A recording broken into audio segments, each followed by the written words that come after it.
Here's a guy who has some questions for atheists. But I have a question for you atheists out there. And I put atheists in quotations because you just can't prove. You can't prove that God is there or not. That depends on how you define God. If you define God as a timeless, spaceless, disembodied mind, as William Lane Craig does, you can prove that such a being is not there by pointing out that there, wherever that may be, would have to be a spatial location, and a spaceless entity, by definition, would not occupy any spatial location. And if it were the case that I can't prove if God is there or not, and I'm therefore only an atheist in quotation marks, wouldn't that mean that you're only a theist in quotation marks? You can't. At best, you're agnostic. I'm not merely agnostic. I'm fully convinced that a spaceless being cannot occupy space because that's what spaceless means. And if being unable to prove whether God exists or not meant that I'm only agnostic, wouldn't that also mean that you're only agnostic? Okay. So, since you believe there is no God, whatever, how was this universe created? It wasn't. Just as you don't believe that God was created, I don't believe that the universe was created. Okay. Big Bang? No, the Big Bang did not create the universe. It was just the earliest moment of the universe's expansion. From nothing? No, there never was nothing. The idea that the universe was created ex nihilo is a religious doctrine. Oh no, dark matter. Can you prove that? This is the first time I've ever heard anyone speculate that the universe was created out of dark matter. No. So let's take your theory. Big Bang, explosion. Object in motion stays in motion, correct? Newton's first law says that an object in motion will stay in motion until acted upon by some force, yes. There is no way any particles that come from this explosion that happened billions of years ago could hold together because they're continuing to move out from the explosion site. They can hold together because the fundamental forces hold them together. The first law of motion doesn't mean that objects in motion are unstoppable or that they can't be bound together. So there's no way for gravity to be created because you need mass. As Einstein pointed out, all energy has mass. Energy, and thus mass, has always existed. This guy must be thinking that gravity can only exist if particles coalesce together, and he thinks it's impossible for particles to hold together because of Newton's first law. All right? In order to create gravity. And it's not gravitons. You see, scientists try to make that up because they were thinking, yeah, that's a problem. Object in motion stays in motion, and there's no way for anything to bind or come together to form the planets. The particles that make up planets are still in motion. It's not like gravity causes them to stop. Gravity, being the shape of space itself, simply changes the direction of particles toward other particles, and then those particles move together. And gravitons were not made up to explain where gravity comes from. Physicists don't claim that gravitons create gravity. Gravitons are discrete amounts of gravity, not the source of gravity. You know? There's no way. Okay. So let's take let's help you out here. What about an implosion after the explosion?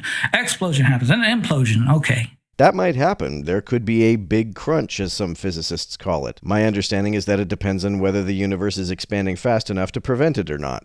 Then you only have one solid formation, if that were possible, right? No, you don't need a big crunch to happen for any formations to form. The fundamental forces can bring things together even as the universe is expanding. One solid piece of rock. And then what about the stars and everything else? The most elementary particles will be brought together by the weak and strong nuclear forces, then the electromagnetic force, then gravity will pull things together into the planets and stars. Okay, so let's once again take that and go, okay, so it was an explosion, then an implosion, then another explosion. No, object in motion stays in motion. Unless acted upon by a force. That's also in the first law. You seem not to know about that part. It continues to move out It has no opportunity to stand still. And if, let's just say, the planets, right? And we are in motion, by the way, but the planets continue moving. Why do we still see the constellations in this exact same spot? Because we're moving in roughly the same direction at roughly the same speed. The constellations do actually change shape and position over time, but it's too slow to see within a human lifetime. Yeah. A little problem with your theories, your science. You need to have more faith than I do in my Lord. You really don't. You just need to understand what the laws of physics actually say. Okay, evolution. Yeah. If evolution existed, let me ask you this question. Why is it that only we, men and women, are able to,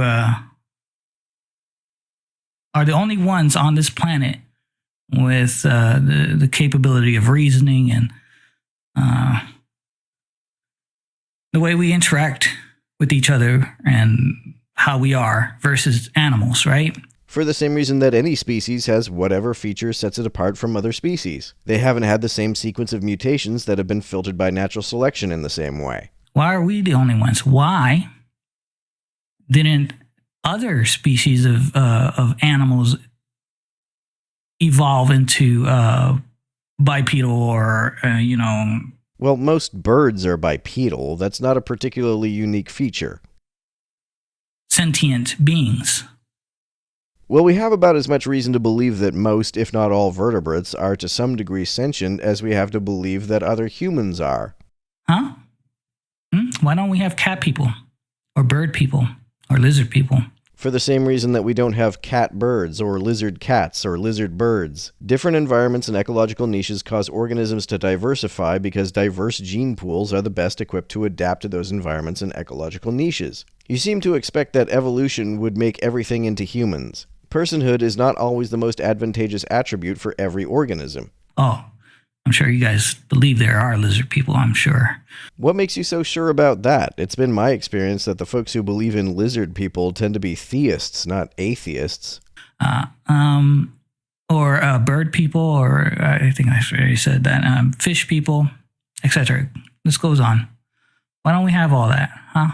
Because it's not advantageous for every organism to evolve personhood. Why are we like the only monkey people? It was only the monkeys that evolved into what we are today. You're dumb. Sorry, you have brain rot. I'm not the one who thinks that evolution should turn every organism into a person. Okay, you're suffering from that. I'm sorry to hear. And I'm sorry to say. Anyways, just coming out with this. You can throw out whatever articles that you want to. This is what this article says in this paper, scientific paper, or whatever. But what all that will boil down to is it's just a hypothesis, it's speculation, it's theory, unproven.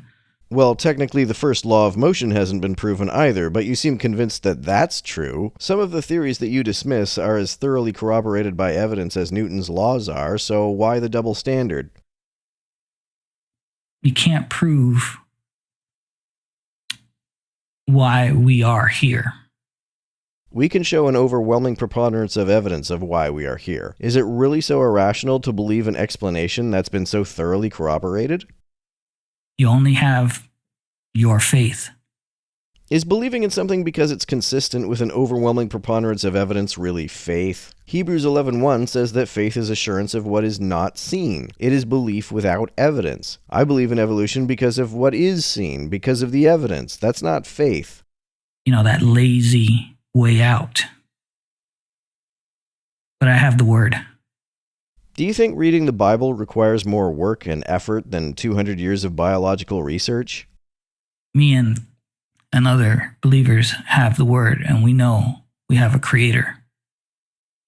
So feel free to continue believing what you want to believe.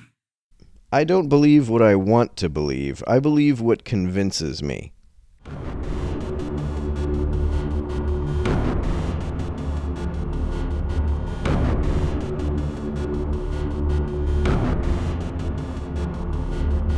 To everyone who helps me out on Patreon, you're a big help. Thanks so much.